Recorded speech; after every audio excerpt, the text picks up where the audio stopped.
Agjencia Kombëtare e Zonave të Mbrojtura pritet që shumë shpejt i jap masivit të gështenjave në Tropoj statusin zonë mbrojtur, me qëllim menaxhimin e sipërfaqes të kultivuar me këtë frut.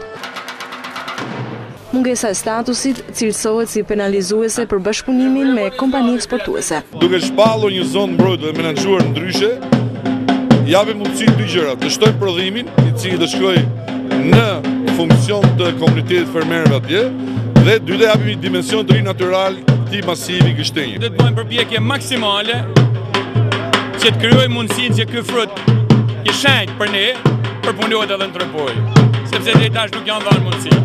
Do vazhdojmë çdo përpjekje sepse është interes të madh edhe të rritjes punësimit, edhe të rritjes vlerës të frutit nëse do të përpunohet në Tropoj. Rreth i Tropojës ka masivin më të madh të gështenjave në Ballkan, duke ushtrirë sykuror Alpeve përmbi qytetin e Bajramcullit, Bjeshkëve deri në Dragobi dhe vijon me masivet në Bagmalet e Shkëlzenit deri në njësinë administrative të Lek Bibajt. Masivi gështenjës në Tropojë zë një sipërfaqe mbi 2400 hektar me rendiment mesatar rreth 40 kg për rënj.